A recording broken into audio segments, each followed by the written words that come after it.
Amor imposible, capítulo 2 de Bárbara Cartland. Su tío le había dicho que los acreedores de su padre serían muy afortunados si recuperaran una mínima parte de su dinero, y cuando lo escuchaba sabía lo que le hubiera dolido a su padre, saber que la gente sufriría por su causa. Y quienes lo habían aclamado y aplaudido cuando les hizo ganar dinero, ahora lo odiaban porque se sentían defraudados y pensaban que había traicionado la confianza que habían depositado en él. ¿Por qué no soy hombre?, se preguntó. Entonces escuchó que Emily regresaba. Los encontré, señorita Nerita, pero les servirán de poco, ya que nadie querrá tener una institutriz con problemas en la vista. Nerita extendió la mano y Emily se los entregó. Se los puso y enseguida se dio cuenta de lo mucho que cambiaba su apariencia con ellos y el cabello estirado. Se hubiera visto casi grotesca si no hubiese sido por el óvalo perfecto de su rostro, la nariz recta, pequeña y aristocrática, y la suavidad de sus labios. Diremos que es solo una afección temporal. Y ahora, Emily, comienza a buscar el sombrero más sencillo que tengo, o quítale todas las plumas al que me puse ayer. Y si no tengo ningún abrigo sencillo con el cual presentarme en el buró, tendrás que prestarme uno. Todo este asunto es una locura, del principio al fin. No vamos a quedarnos aquí sentadas, sin luchar. Algo hay que hacer y, como papá decía, el que no arriesga, no gana. Nerita y Emily descendieron del carruaje de alquiler al final de la calle Mount y, después de pagarle al cochero, se dirigieron hacia el buró doméstico. Tan pronto como se encontraron en la calle, Nerita se quitó el espeso velo que había usado al salir de la casa de su tío, con el fin de que los sirvientes no notaran que había arreglado su cabello en un estilo muy diferente. Sabía que se esperaba que usara velo por el luto, y pensó además, con cierta amargura, que también creerían que no deseaba que ninguna de sus antiguas amistades la reconociera. Emily había quitado todos los detalles blancos y finos de su ropa, que se habían elegido para aligerar un poco la sobriedad del luto, así como las plumas negras y el fino del terciopelo de su sombrero. Sin embargo, nada podía cambiar el tono del cabello de Nerita y, cuando no llevaba los anteojos, la increíble belleza de sus ojos. Emily había discutido con ella desde el momento en que decidió acudir al buró. Una y otra vez repetía que la idea era absurda, que era imposible que Nerita huyera de la tutela de su tío, y que todo el plan de ganarse la vida era una completa locura. Nerita había insistido en que si lograban trabajar juntas, todo saldría bien y, aunque Emily no cesaba de protestar, poco a poco se iba convenciendo. Nunca conseguirá trabajo como institutriz si insiste en llevarme con usted, señorita Nerita. Las institutrices no son amigas de las doncellas. Entonces seré doncella del cuarto de los niños, replicó Nerita, aunque en ese caso, al ser tú doncella de la señora, serás tan superior a mí que no podrás ni hablarme. Es verdad, las doncellas de la señora se dan muchos humos y, como espero que sepa, señorita, se sientan a cenar en lugares que se les otorgan, según la importancia de sus amas. Nerita se rió. Lo había olvidado, pobre Emily. Como papá era solo un honorable caballero, supongo que nunca te sentaron a la derecha del mayordomo. Pocas veces, señorita, admitió Emily. Y nunca cuando nos hospedábamos en casas donde había duquesas, marquesas y condesas. Quizá nos contrate una duquesa, entonces sí te tocará la derecha. ¿Y dónde me sentaría yo como doncella del cuarto de los niños?, agregó después de un momento. Emily lanzó una exclamación. No podría ser mi amiga si estuviera en esa posición, pero sí sería posible si fuera institutriz de niños pequeños. Las dos se miraron. Por supuesto. ¡Qué astuta eres, Emily! Esa es la solución a nuestro problema, porque esa institutriz siempre debe ser joven, para que pueda jugar con los pequeños que tiene a su cargo. No demasiado joven. Diré que tengo 25 años, exclamó Nerita, y en la referencia que escriba haré notar lo bien que sé cuidar a niños pequeños. Poco después Emily leyó la referencia que había escrito para ella y comentó: «Hace que me sienta orgullosa». «Y todo es cierto», manifestó Nerita con sinceridad. «Además, si pudiera añadir una postdata, diría que no puedo imaginarme la vida sin ti». «Oh, señorita», Las lágrimas asomaron a los ojos de Emily, que se volvió para ocultarlas. Era la verdad, pensó Nerita, puesto que en ese momento la única persona con quien contaba para apoyarla, para hablar y para comprender sus sentimientos, era Emily. Ya había decidido que detestaba la casa de la Plaza Belgrave y todo lo que había en ella. Aun cuando sabía que, a su manera, su tío deseaba ser amable, comprendía que su presencia lo avergonzaba y la falsedad del tono con que le hablaba la estremecía. Después de acomodarse los espejuelos, Nerita caminó con rapidez junto a Emily hacia una puerta donde había un letrero que decía «Buró doméstico de la señora Dale». Leyó un aviso sobre la puerta que era más explícito. La señora Dale proporciona a la aristocracia sirvientes de primera clase y con experiencia. También secretarios, mayordomos, institutrices y cocheros. Nerita lo leyó, divertida, y subió los escalones. Una puerta de cristal tenía grabado el nombre de la señora Dale, y al entrar se encontraron en una gran habitación con bancos adosados a 3 de los muros. En ellos se hallaban sentadas una diversa variedad de sirvientes. A primera vista Nerita reconoció cocheros, lacayos, mujeres bastante gruesas que supo serían cocineras, y jóvenes nerviosas, de mejillas sonrosadas, que obviamente provenían del campo en busca de un empleo de doncellas principiantes en la casa de algún noble. Emily ya le había dicho que la señora Dale atendía en una oficina privada, por lo que se dirigió a ella y abrió la puerta. Era una oficina muy pequeña, con un escritorio alto ante el que se encontraba una mujer de mediana edad, que usaba una ostentosa peluca de tono rojo, sobre un rostro severo y bastante desagradable, cuya principal característica era la boca dura y rígida. Miró a Emily de arriba a abajo de una manera casi ofensiva y después dirigió los ojos hacia Nerita. Durante un momento su dureza se desvaneció y Nerita supo que se debía a que pensaba que ella no era una solicitante de empleo, sino una dama joven en busca de servidumbre. ¿Qué se le ofrece?, preguntó con una voz que desmentía la severidad de su apariencia. Mi amiga y yo buscamos un trabajo juntas, explicó Nerita con voz suave y educada. ¿Juntas? La voz de la señora Dale se tornó dura. Yo soy institutriz de niños pequeños y mi amiga, la señorita Emily Henson, es una doncella para señora, con envidiable experiencia. ¿Por qué desean estar juntas? Nos conocemos desde toda la vida y procedemos del mismo lugar. Supongo que tienen referencias. Por supuesto.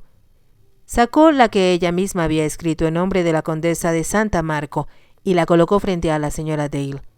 Ella la leyó y fue evidente que la elegante forma en que estaba redactada la impresionó, pero no hizo ningún comentario y Nerita esperó un momento antes de agregar: Mi amiga, la señorita Henson, también trae una referencia de la condesa. ¿Es el único lugar donde ha trabajado? Yo estuve un breve tiempo con Lady Montbury, hasta que murió, respondió Nerita, pero mi amiga, supongo que ella sabe hablar. Sí, claro, señora, asintió Emily, que hablaba por primera vez. Estuve con la marquesa de Londonderry y con la condesa de Grey. Traigo conmigo sus referencias. Eso impresionó mucho más a la señora Dale, ya que, después de todo, la condesa era una extranjera. Tomó las referencias que le entregaba a Emily y las leyó con todo cuidado. Después preguntó, ¿por qué dejó a la condesa de Grey? Mi madre enfermó y tuve que ir a cuidarla. Cuando murió, acepté el empleo en el extranjero porque me agradaba viajar. En realidad, a donde había viajado por primera vez había sido a París, para atender a Nerita, una posición muy diferente a la de hacerse cargo de una de las bellezas más deslumbrantes de toda la sociedad. En verdad, parecen muy satisfactorias, concedió la señora casi con esfuerzo. Y para serle franca, en lo que a usted se refiere, le puedo conseguir un buen empleo mañana. Consultó un cuaderno que había sobre su escritorio. Hay una dama de la crema innata de la sociedad que requiere una doncella con habilidad para peinarla y otra que quiere que sepa hacer maletas y no se maree en las travesías. Quiero estar con la señorita Graham, afirmó Emily. Nerita había elegido el apellido Graham porque le pareció respetable y bastante común, apropiado para una institutriz. La señora Dale volvió a consultar su cuaderno. Veo que hay un lugar donde se requieren 2 empleadas. Si las envío con un cliente importante, espero que no me hagan quedar mal. Lo haremos lo mejor que podamos, respondió Nerita con confianza.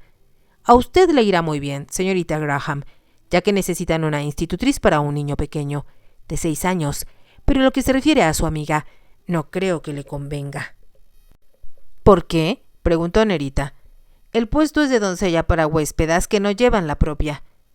Emily sabía que esa posición era inferior a la que siempre había ocupado. La doncella personal de una dama siempre era mucho más importante que la de una doncella que atendía a las damas huéspedas y que, por supuesto, ganaba menos. Pero por el hecho de estar junto a Nerita estaba dispuesta hasta a fregar pisos. «Estoy dispuesta a aceptar ese puesto», dijo con rapidez. «El sueldo no será tan alto como el que recibiría si aceptara ser doncella de las otras damas que le he mencionado».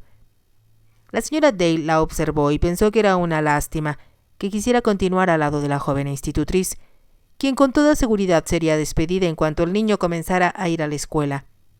«Yo le aconsejo», dijo, «que tome su propio camino.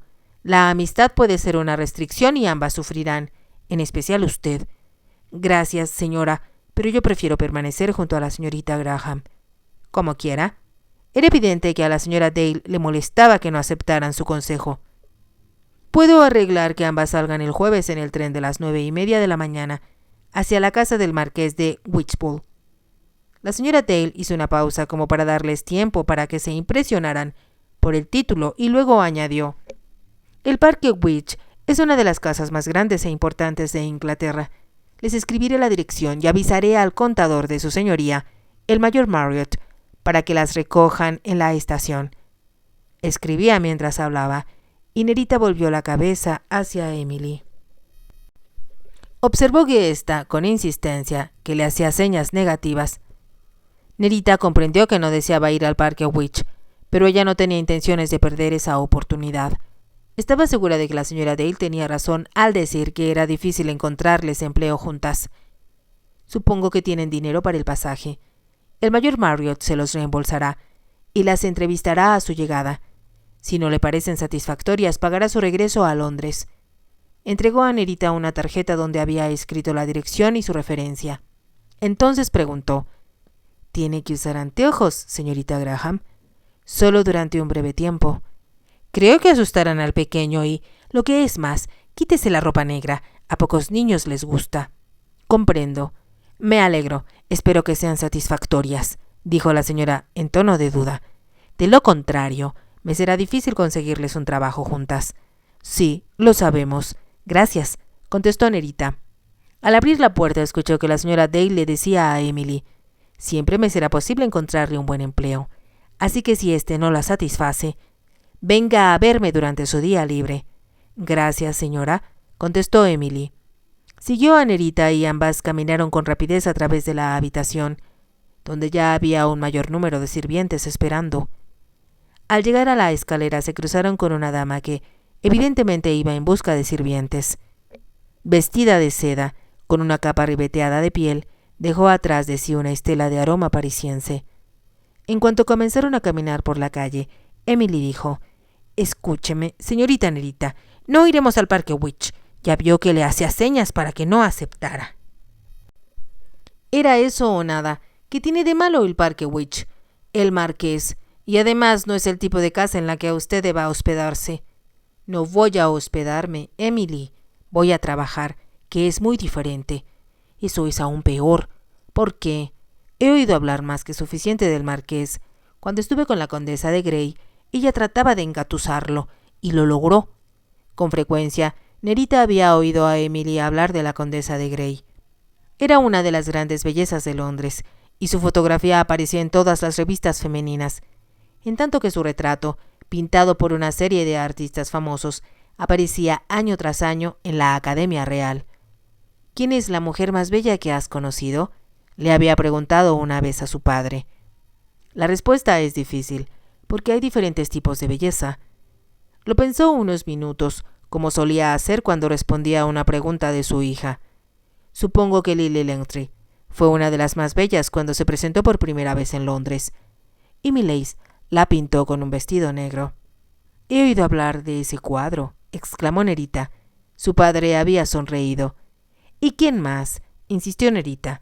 La condesa de Grey, alta y de cabellera oscura, como un orgulloso cisne negro. Nerita se había reído, pero como quería parecerse a quien su padre admiraba, había observado con más cuidado los retratos de la condesa de Grey y escuchaba todo lo que la gente hablaba sobre ella. En tanto que la mayor parte de los comentarios masculinos eran de admiración, las mujeres solían criticarla.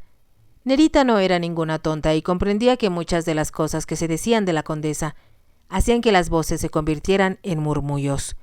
Y ahora, según parecía, una de ellas había sido el marqués de Witchbowl.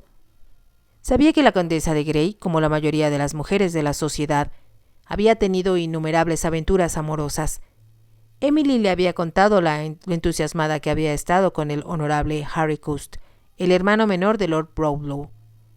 «Es el azote de las mujeres», había escuchado exclamar a alguien, pero su padre había comentado: «Harry Cust es uno de los hombres más inteligentes y encantadores que he conocido. Si no hubiera mujeres, podría ser primer ministro o virrey de la India». «¿Por qué dijiste eso del señor Cust?», le preguntó Nerita cuando estaban a solas.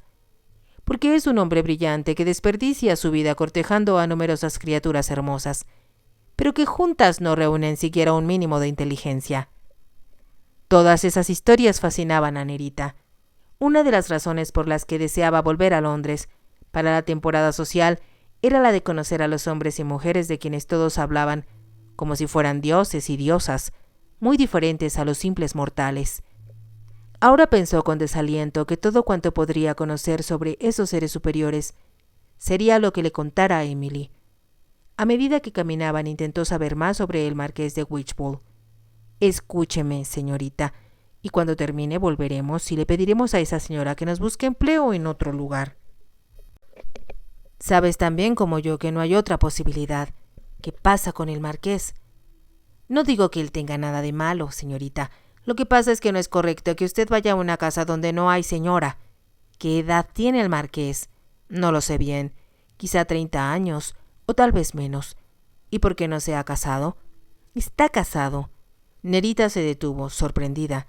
«Entonces, ¿por qué no te mandan como doncella personal de la marquesa?» «Porque no está en su casa. Será mejor que me cuentes la historia desde el principio». «Según lo que he oído, el marqués y la marquesa nunca se llevaron bien». «Entonces, ¿por qué se casaron?», preguntó Nerita, y enseguida comprendió que era una tonta. Sabía muy bien que los matrimonios entre nobles siempre se arreglaban para ventaja de ambas partes, no por amor. «Por lo que me han dicho, el marqués se casó porque amaba a la dama, y lo hizo en contra de los deseos de sus padres». «Vaya, eso es raro. Ella es medio italiana y muy hermosa. Entonces, ¿por qué no se llevaron bien?» «No lo sé, señorita. Solo supe que la marquesa abandonó Inglaterra y pidió el divorcio, que su señoría no le concedió. Supongo que lo hizo para evitar el escándalo». Nerita sabía lo mucho que escandalizaba a un divorcio y toda la publicidad negativa que provocaba. «Así es, señorita, pero mucho antes de quedarse solo. Ya las damas lo perseguían, y he oído hablar mucho de sus devaneos amorosos». Nerita sonrió. «Supongo, entonces, que el niño que voy a cuidar será el hijo que tuvo con la dama que lo abandonó».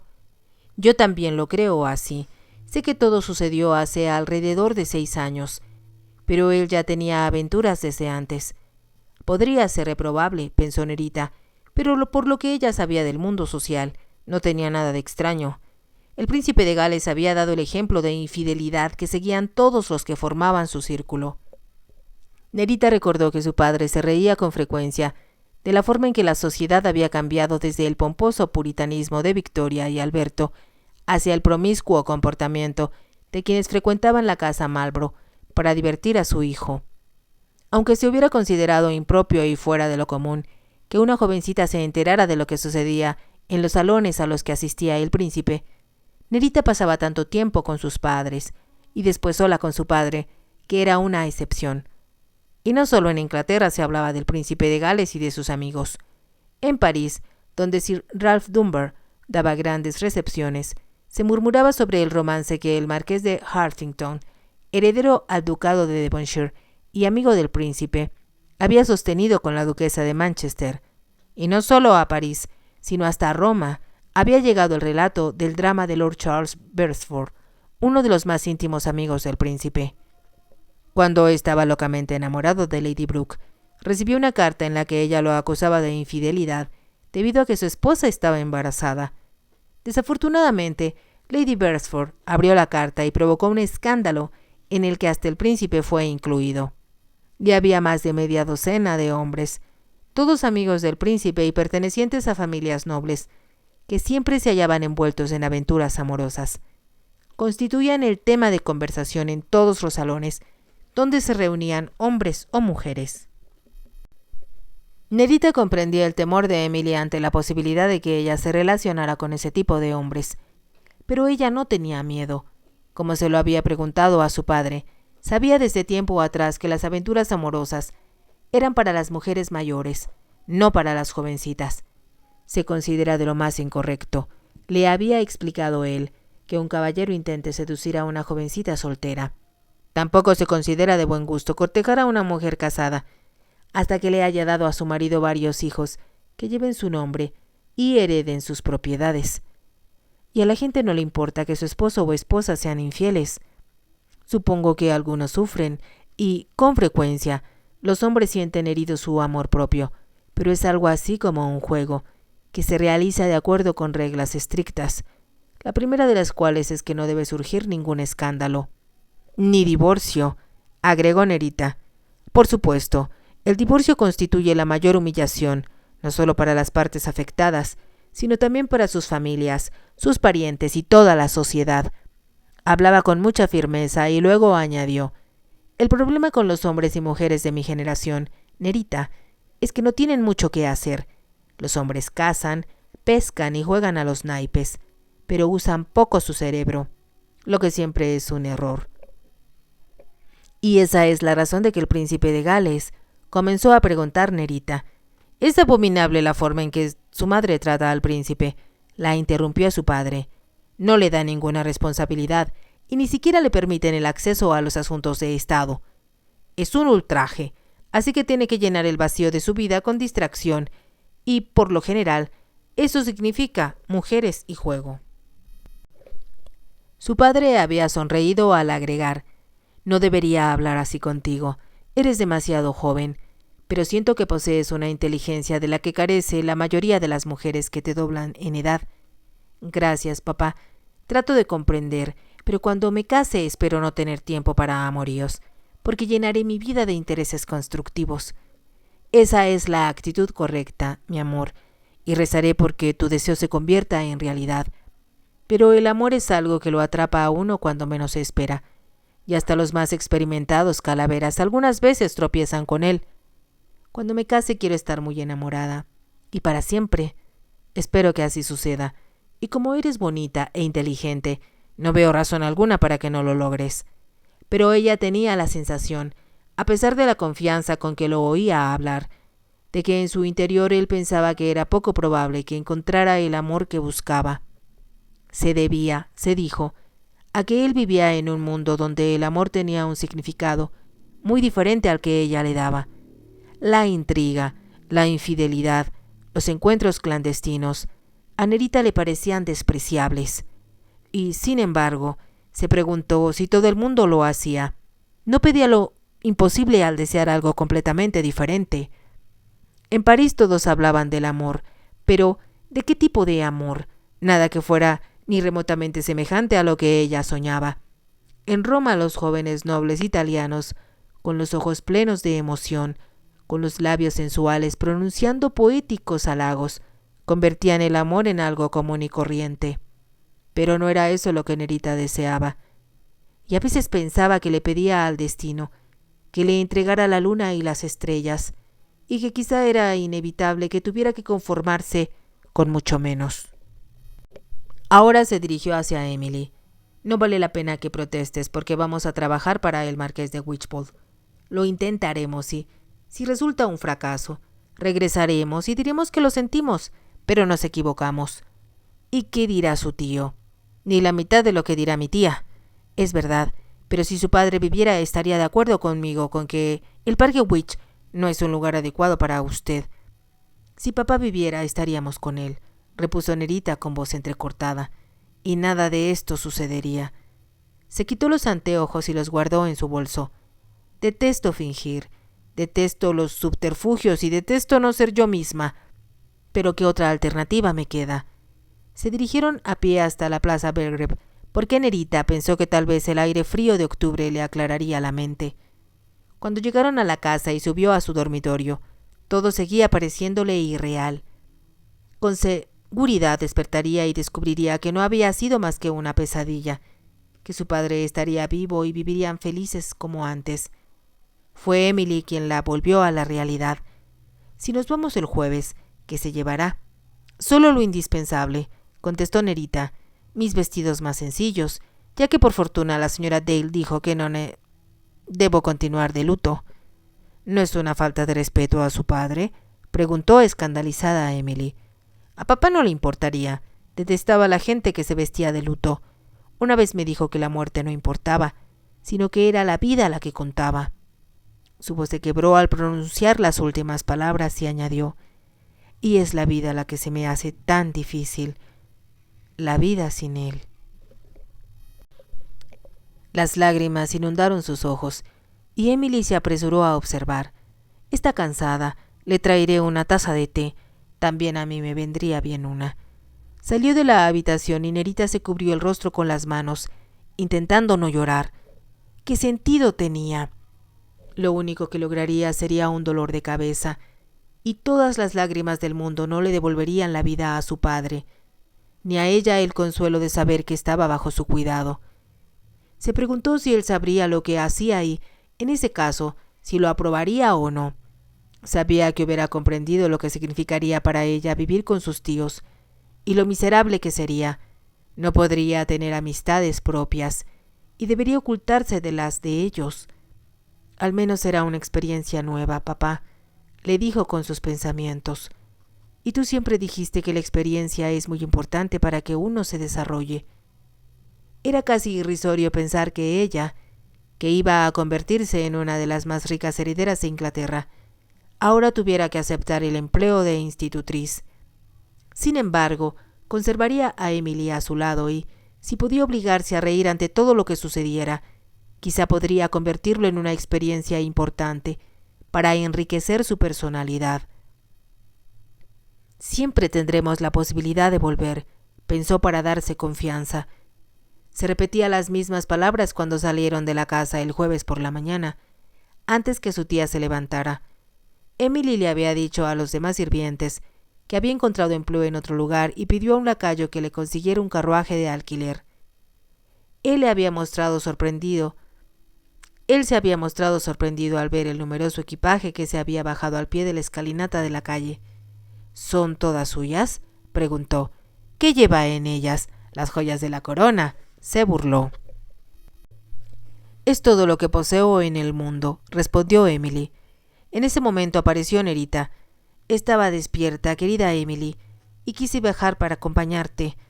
Es usted muy amable, señorita Nerita, pero no quisiera que se molestara.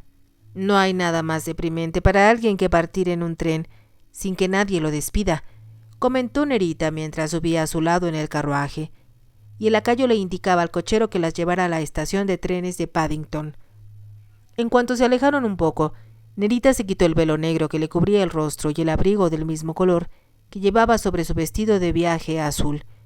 Espero que no sufra frío. No hubiera sido conveniente que trajera otra cosa, Emily.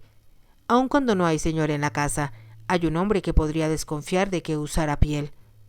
Pensaba en su padre, quien siempre se fijaba en lo que ella se ponía, y pensó que hasta el contador del marqués, el mayor Marriott, podría ser capaz de diferenciar entre la piel auténtica y una imitación. Estaba muy atractiva a pesar de llevar el cabello estirado, y Emily preguntó: ¿trajo sus espejuelos? Por supuesto, pero espero no usarlos mucho, ya que, como dijo la señora Dale, podrían asustar al niño. Con ellos asustaría hasta a los pájaros, y puede quitárselos cuando esté arriba con el niño, pero debe prometerme que los usará siempre que baje a la puerta principal de la casa, señorita. ¿Temes al marqués? Olvídalo, soy demasiado joven para interesarle. ¿Y cómo va a saberlo si ha mentido respecto a su edad? Nerita se rió divertida. Supongo que ningún inglés pregunta la edad de una mujer antes de hacerle la corte. Y sabes, también como yo, que si se tratara de un francés, todas las mujeres le parecerían atractivas. Si continúa con esas cosas, señorita Nerita, haré que el carruaje dé vuelta y la lleve a donde debe estar. Me portaré bien, Emily, lo prometo. Y acepta que estás tan emocionada como yo ante el hecho de que iniciemos juntas esta aventura. No hay nada de qué emocionarse, y no sé qué va a decir su tía al ver que usted no regresa. Yo sé con exactitud lo que dirá, respondió sonriente Nerita. Me alegro de librarme de ese estorbo. Eso es lo que opina de mí, Emily, y tú sabes que es la verdad. No es correcto que exprese mi opinión, respondió Emily con dignidad. Nerita se volvió a reír. Te apuesto 1000 libras contra 3 peniques a que tía Violet no hará el menor esfuerzo para averiguar a dónde me he ido. ¿Le dejó una nota? Se la dejé al tío Henry. En ella le agradezco todo lo que hizo por mí y le digo que voy a tratar de ganarme la vida, pero que si fracaso regresaré a pedirle perdón, si es que mi decisión le causó alguna molestia. Hizo muy bien, señorita, y ojalá su señoría comprenda. Jamás lo hará, pero al menos yo siento que hice lo correcto, así que no debemos tener remordimientos y sí, en cambio, intentar divertirnos. La expresión de Emily le indicó que lo consideraba imposible. En cambio ella, al menos, se sentía aliviada al alejarse de sus tíos. También tenía la sensación de que comenzaba una nueva etapa en su existencia. No quería pensar en el fracaso ni en la muerte de su padre. Era demasiado doloroso. Deseaba mirar hacia adelante, no hacia atrás. Trataría de reconstruir algo de las ruinas en que ahora se había convertido su vida. La noche anterior había permanecido diciéndose que tenía que representar un papel, como una actriz en el escenario. Debía olvidar que era Nerita Dunbar y convertirse en la institutriz que fingía ser. Una joven que debía ganarse la vida cuidando a un niño porque no podía hacer otra cosa, excepto casarse. Y para mí ni siquiera existe esa alternativa, se dijo, porque no tengo ningún pretendiente. Y pensó en todos los jóvenes que en los pasados 6 meses le habían propuesto matrimonio. No había tomado en serio a ninguno, pero ahora se preguntaba qué habría sucedido si lo hubiera hecho. Hubiese resultado una terrible desilusión, descubrir que ahora que no tenía un centavo, ya no se interesaban en ella. Y si hubiera estado comprometida, de inmediato hubiese devuelto el anillo, diciéndole a su prometido que lo dejaba en libertad. Pero si hubiera estado casada, tal cosa habría resultado imposible. Y el hecho de saber que era una molestia, en lugar de una ventaja, hubiera sido un golpe terrible, en especial si estaba enamorada. Soy afortunada, se dijo, porque estoy libre y me rehúso, sí, me rehúso a quedarme oculta y pensar que mi vida ha terminado por lo que sucedió. Pensó en cómo su padre, con firme decisión, había hecho una gran fortuna y ganado fama en la sociedad internacional. Claro que él, en ese entonces, no tenía, como ella, un estigma, pero al mismo tiempo estaba segura de que algún día el deslumbrante Dunbar sería olvidado, o que la gente hablaría de él como se refería siempre a los muertos. Dunbar, me parece recordarlo, ¿no existió algún problema de dinero? Con cuánta frecuencia había escuchado comentarios semejantes acerca de algún conocido de su padre, y le parecía imposible que él, tan brillante, tan vital y tan inteligente, desapareciera en la bruma del olvido. Otra vez se dijo que así era la vida, y que no valía la pena lamentarse. Olvídalo todo, olvida, olvida. A medida que el tren la conducía hacia su nuevo destino, las ruedas parecían murmurar, olvida, olvida. Nerita Dunbar ya no existía. Ahora era Nerita Graham, sin más aspiraciones que hacer feliz al niño que tendría a su cargo, y quizá enseñarle un poco de lo que sabía, así como también transmitirle algo sobre su filosofía de la vida. Nuestros pensamientos nos hacen lo que somos, le había dicho su padre en una ocasión. No es en realidad lo que aprendemos, sino lo que pensamos lo que nos convierte en personas educadas. Nerita lo había pensado y después dijo: Y lo que pensamos es resultado de lo que escuchamos, leemos y vemos. Exactamente, absorbemos lo que podemos, hasta que lo que pensamos se convierte en parte de nosotros. Comprendo, respondió Nerita. Por eso es que nuestros pensamientos son tan importantes. Así es innegable que los malos pensamientos dañan a quien los tiene, como el odio, que es solo un sentimiento intensificado, que con frecuencia no destruye a quienes odiamos, sino más bien a nosotros mismos. Debo tratar de no odiar a tía Violet, ni a la gente que ni siquiera intentó comunicarse conmigo, después de la muerte de papá, pensó Nerita. Cuánta gente en el pasado se hallaba siempre dispuesta a darle la bienvenida a Londres, y ni siquiera uno de ellos había preguntado si estaba con sus tíos o le había enviado una nota de condolencia, y aunque era demasiado pronto, tampoco habían llegado cartas de París ni de ningún otro lugar de Europa, donde su padre era tan conocido. No debo odiar a nadie, pensó Nerita, pero me resultará difícil. En su interior continuaba escuchando el murmullo de las ruedas. Olvida, olvida. Lo logramos, pensó Nerita emocionada cuando el ama de llaves la conducía por la escalera. El momento más atemorizante había sido cuando, al llegar al Parque Wych, el viejo mayordomo las condujo hacia la oficina del contador. Temía que después de haber llegado desde tan lejos, el mayor Marriott no las aprobara. Entonces las enviarían de regreso a Londres. Pero había resultado ser un hombre amable, de mediana edad y cabello que comenzaba a encanecer, cuando el mayordomo anunció: la señorita Graham, la nueva institutriz, y la señorita Henson, doncella. El mayor se quitó los espejuelos y se reclinó en su silla. Habían cruzado la habitación hasta el escritorio, y Nerita se sintió como si fuera una estudiante camino hacia el imponente director. Pero en lugar de escudriñarlas, como ella temía, se limitó a indicarles, con voz amable, que tomaran asiento. Tengo entendido que desean emplearse juntas. Nos conocemos desde hace muchos años, respondió Nerita, y preferiríamos vivir bajo el mismo techo. No veo nada de malo en ello. Y la señora Dale me informa que ambas tienen experiencia en sus respectivas especialidades. Como pensó que era lo que esperaba, Nerita sacó su referencia y se la entregó. Él se puso los espejuelos y la leyó con detenimiento antes de comentar: parece que en verdad tiene usted experiencia con niños. Bueno, aquí solo tendrá que atender a uno, el joven Lord Burton, quien, como creo que ya sabe, tiene 6 años. Así me lo informaron. Me temo que le resulta difícil aprender y aún no sabe leer ni escribir. Nerita se sorprendió, aunque no estaba segura del grado de aprendizaje que se debía esperar a esa edad. Por lo tanto, permaneció en silencio y el mayor Marriott le indicó: supongo que querrá conocer enseguida a su pupilo, así que le sugiero que suba al cuarto infantil, que ahora será salón de clases, y que inicie su relación con el pequeño Anthony. Me gustaría hacerlo. Sin duda, la señora Dale le informó sobre cuáles serán sus honorarios. No se lo había dicho, pero como estaba ansiosa por alejarse y evitar cualquier pregunta peligrosa, no quiso prolongar la entrevista. No respondió, y el mayor tocó la campana que había sobre su escritorio. El mayordomo abrió la puerta. Conduzca a la señorita Graham con la señora Wilton. Sí, señor. Nerita se puso de pie y salió de la habitación. Ya más tranquila después de haber vencido el primer obstáculo, observó a su alrededor.